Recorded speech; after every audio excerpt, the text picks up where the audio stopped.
Welcome back to Big Birds TV, and on this episode I'm going to talk about this 55-gallon ecosystem that I set up just about 4 months ago. It's hard to believe that it's been almost 4 months, but yeah, and it's come along really nicely in my opinion.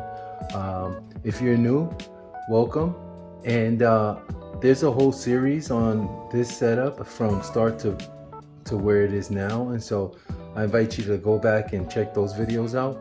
I have a playlist set up. It's called the 55-gallon ecosystem build or something of that nature. I'll put it on the screen, but check it out. You'll see from the time that I removed the rim of this tank, it was empty, to the way it is now, and that was 4 months ago.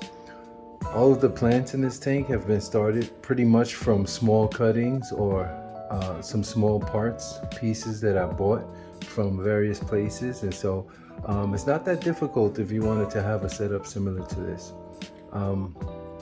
I just added some more neon tetras. Those things can be kind of finicky if you've ever kept them. But the ones that I have in there now, it's about 12 of them, so I got a dozen neons in there. They're doing well so far, so far so good. I try to keep at about a dozen, and then I have 7 of the glow light tetras and only 1 left of the black neon tetra, and that was the guy that I thought wasn't gonna make it, the big boy right there. And he used to just hang out in that corner back there near the flow of the water, and I thought he wasn't gonna make it, but he's the one that survived, and he's healthy. He's a little chunky buddy. But anyway, I recently added some glass or ghost shrimp.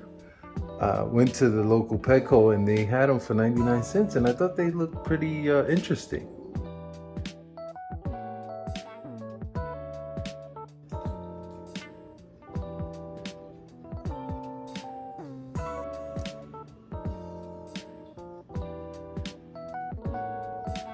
At first I thought they looked very similar to the Amano shrimp, and I thought, hey, why get something that looks so similar? But then as I sat here and watched them, I could see the differences in both shrimp.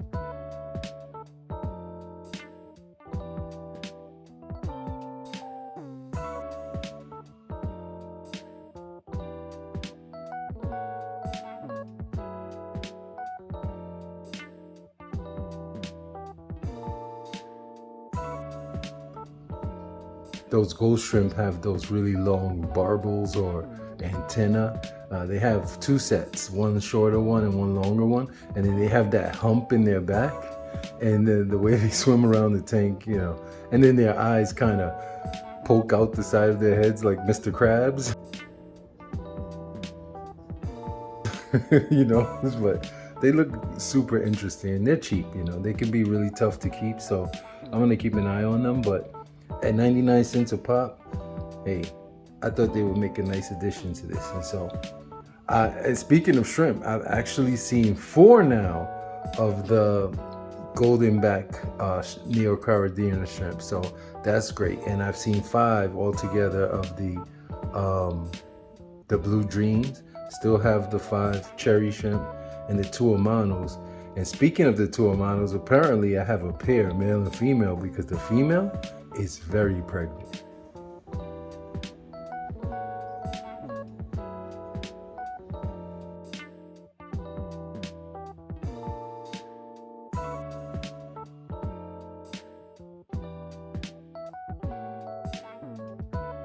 But at this point, you could kind of see the little eyes of the shrimplets, the babies that she's carrying. So I'm just waiting for those to drop.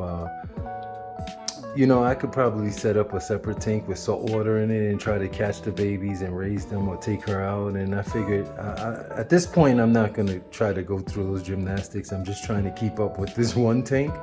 But I might set up another one over there if she does get pregnant again, and try to raise some baby Amano shrimp to see, maybe that'll be a challenge. But if you haven't already noticed, we have raised the water line. So you can see here that pump, I actually added the piece that actually allows it to be hung on the rim of the tank.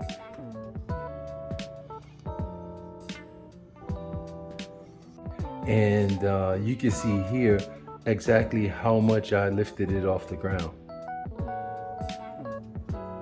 Well, not really the ground, the substrate or the bottom of the tank. It was actually just sitting there, and you can see it's a good 4 or 5 inches higher. So we raised the tank. It's now maybe 3/4 of the way full. Previously it was about halfway. And so what I had to do is all the terrestrial plants that I have suction cupped around the glass, I had to raise them each up so that just the roots are submerged. And speaking of those plants, you know, a lot of these cuttings my wife gave me, they were struggling, and she cut them off, pruned her plants, and she gave them to me so that to see how they would do. And some of them are doing really well. So for instance, the Swiss cheese plant,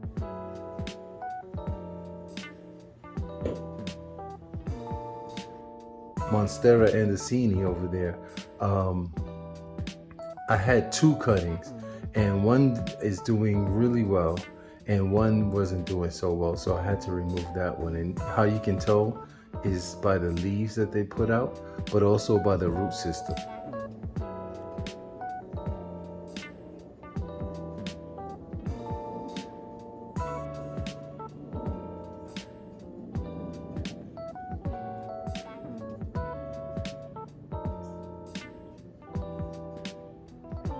You can see that one has a nice growing root system and the other one just was really struggling, so I removed the other one. She told me, hurry up and remove it, it's diseased. But hopefully we'll get one survivor out of the 2. And then over to the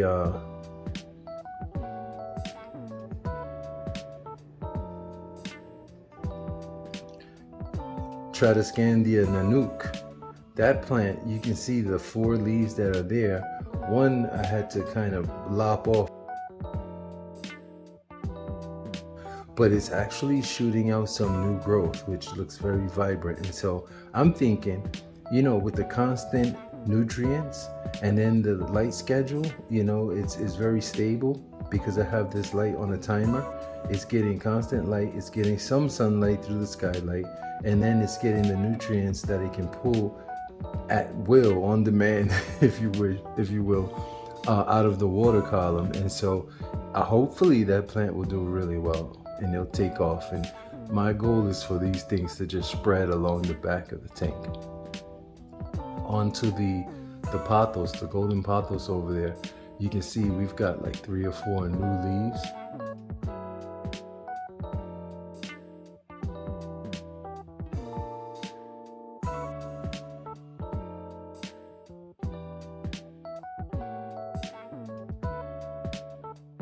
I have 2 cuttings over there.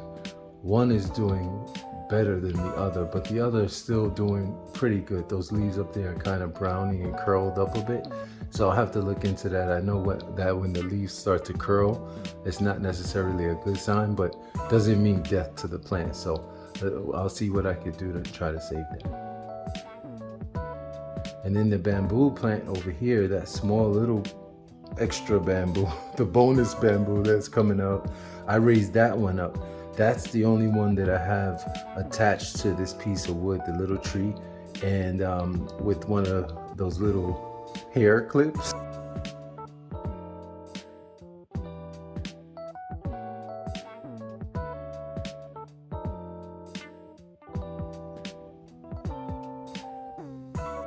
Onto the pennyworth Brazilian. I really love that plant, and I do have some of it rooted here, but as you can see, I trimmed some of it off because that plant really just wants to float. And judging by the root system on that plant, again, the roots, when you can see them, are a really good sign of the health of your plant. I mean, obviously you can look at the leaves to see the health of your plant, but if you have access to the roots, you can see how well the plant is doing, and you know, by the health of the roots. And that root system, I think it just looks great. It's like almost like a weeping willow effect, you know, just hanging down into the tank. And so my family calls those the lily pads or the lilies. But speaking of that, I might try to get a lily or something with some more color in it. But it's doing really well. Some of the leaves I've noticed starting to have some holes in them, and I see the baby snails on those leaves.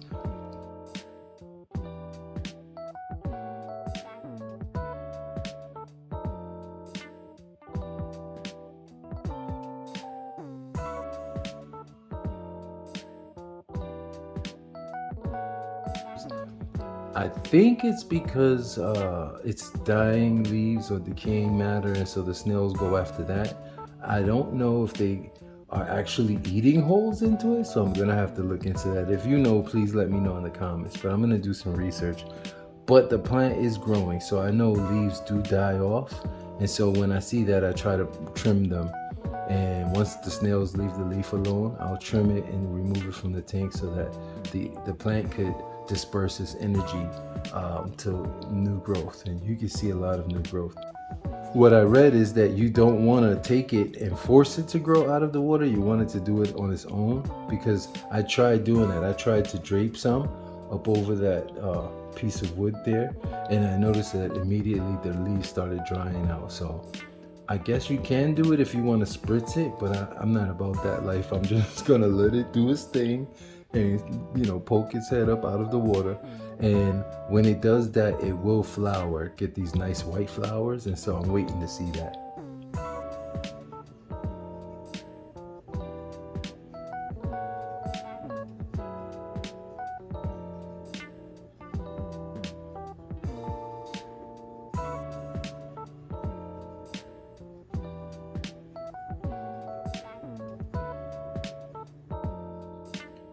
Then onto the Asian water fern, you can see all those little babies that it's putting off of its leaves. Some of the leaves actually broke off and had babies attached, so I kind of just stuck the leaf up. I anchored it into the substrate so that I'm guessing that the new growth, the babies are feeding off of the leaf as well as maybe the water column, the nutrients. So I'm just gonna see how that's doing, but the leaves don't seem to be dying, and the babies seem to be growing, so that looks really good and it's very encouraging.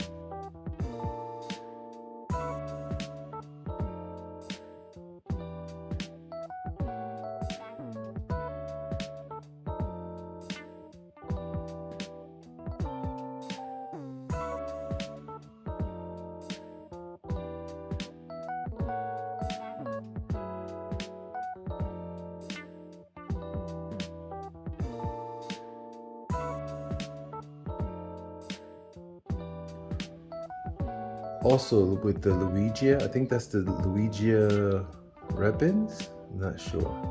Or Luigia Dark Red, I'm not sure, but I'll check. That one grew up to the surface of the water and then started bending, like it didn't want to immerse. So what I did was I pruned it and then replanted it in the bottom. So hopefully, you know, and if you look at it close, you can see it's getting kind of bushy.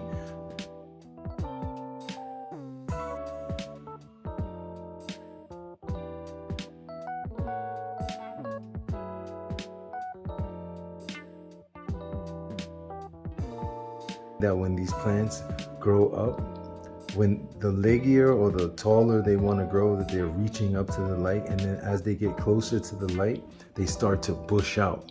And so that's really nice. So if you want a more bushy plant, you can achieve that by pruning it, and you can also achieve that by lowering your light. And speaking of the light, well, I'll talk about that later. We got to do more plants. Speaking of growing up toward the light, look at the wisteria. So I have those 3 bunches, right? And they grew, this one for instance, grew up out of the water, and then sort of maybe under the weight of the growth, it kind of turned and laid back down onto the water, and then turned again and is now coming up. So that part there, and the part in the back behind the bamboo are all coming from those stems.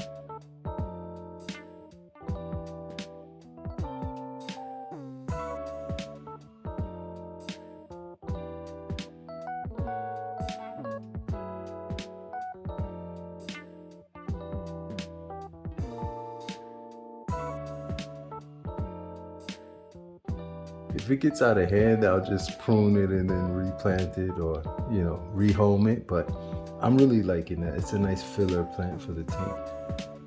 And the other thing I noticed about that is once it does breach the surface and come out of the water, you can see the little hairs on the stems.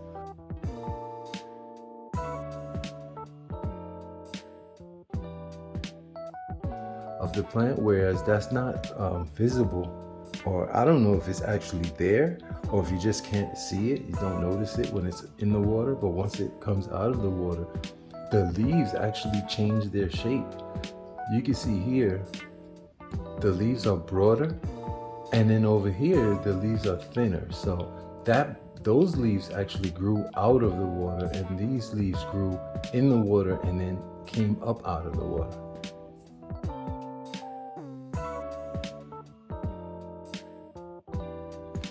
And then my neon pothos, each update video I get a new leaf. So we're up to 5 now, and this is what, the 4th update?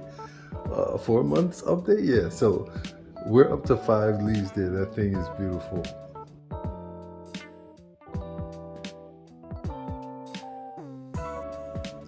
And then remember in the last video I said that I took that hornwort, and which I got free with a purchase of some shrimp. It was added in the bag so that the shrimp could, I guess, have something to hold on to. And so it was growing, floating in the water, and I took a stick, wrapped it around. Well, it's looking kind of spindly now, and one part of it broke off, and I found it floating over here. So you can see it there, and then another little piece.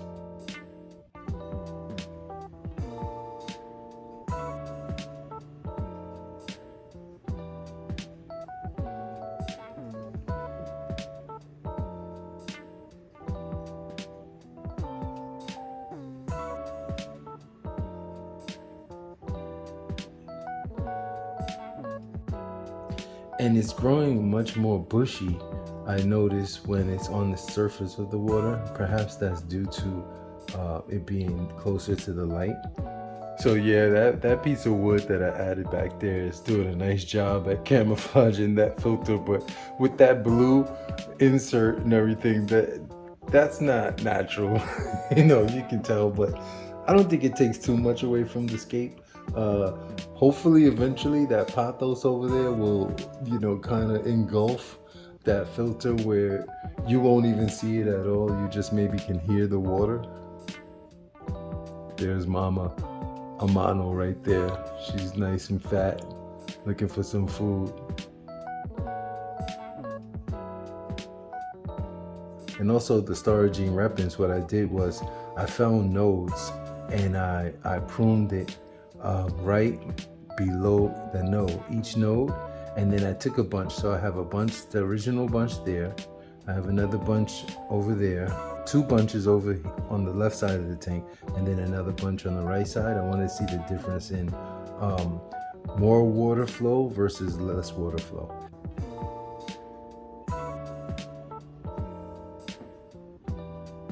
And then different areas of light. I realized that plant needs light, and so it will grow taller if it's reaching up toward the light, but it'll spread out if it has adequate light. And with these plants on the surface of the water, it blocks some of the light coming through. And now, speaking of the light, we finally raised it up. We did it, Brooklyn. No, I bought those tank risers, and the kit is pretty cool, you know, for what it is. It's just those wires that allow you to adjust and raise the light. And I found at this angle that we're looking at right now, you can see the light bulbs, but I was concerned that sitting down over here in the living room, if that light would be like shining in my eyes. So I was able to tilt the light and angle it so that when you're sitting at eye, distance or eye level to the light, you don't see those bulbs. So right now the camera, you can see it, but if I was to go to, say for instance, like that, that's how it would look. You wouldn't see the light coming down. At first I was wondering, it took me a while to figure out, just in my mind, what I was gonna do about that. If I was gonna maybe take some black Gorilla Tape and just make a valance or something to block the light, but it was simple as just making the the wires in the back taller than the front, and that allowed the light to tilt. I did a whole review on that on Amazon, so if you want to check that out, and I'll link it in the description. It was about maybe 10 or 15 bucks for that set, and I find that it clipped on the rim of the tank really nicely, so it's working out.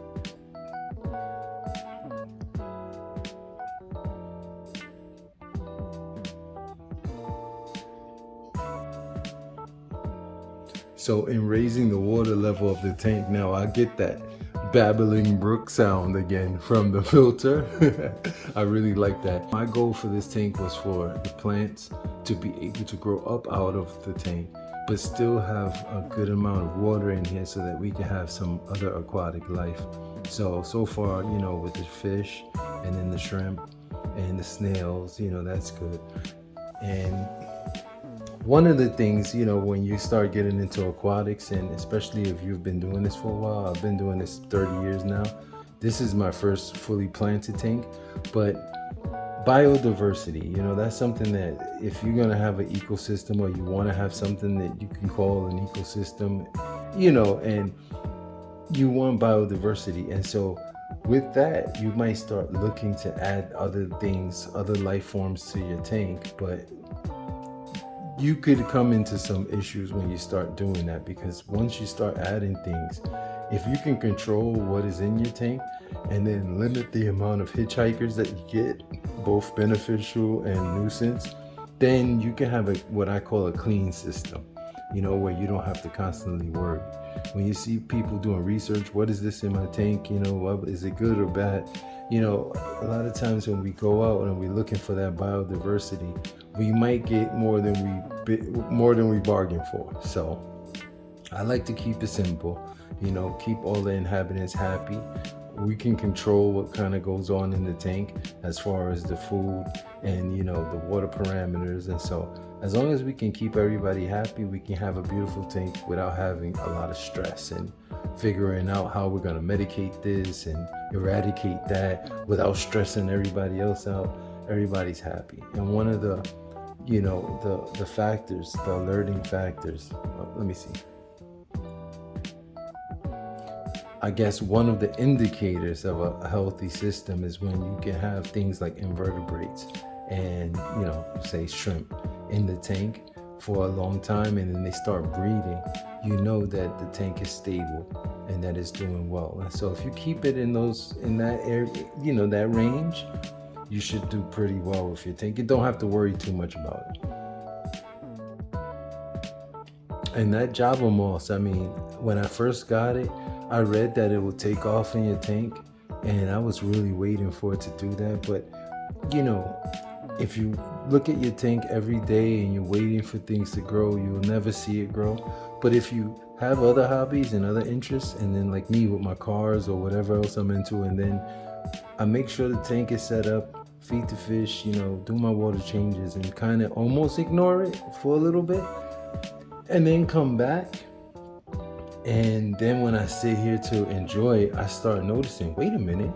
And then by filming this, which is one of the main reasons why I do this, I can look back.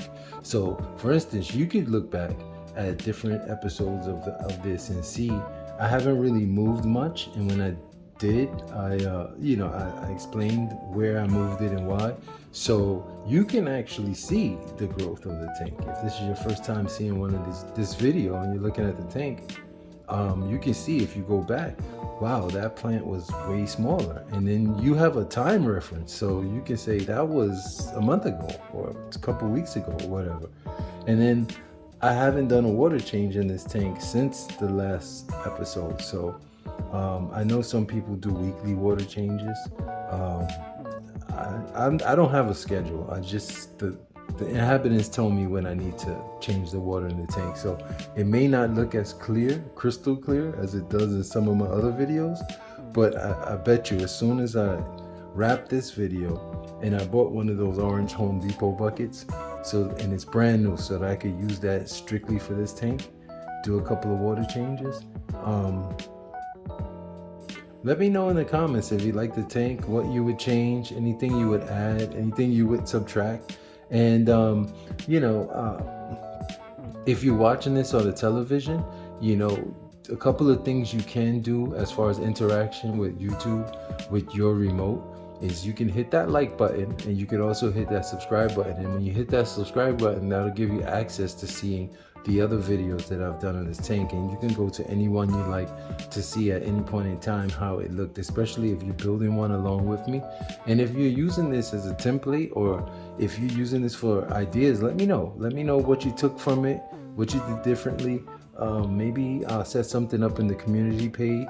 I'm not really active over there, but maybe I'll set something up based on the comments where you could maybe submit photos of your tanks and things like that. Let me know if that's a great idea. Anyway, 4-month update, Big Birds TV, 55-gallon ecosystem. Everybody stay well. I'm out.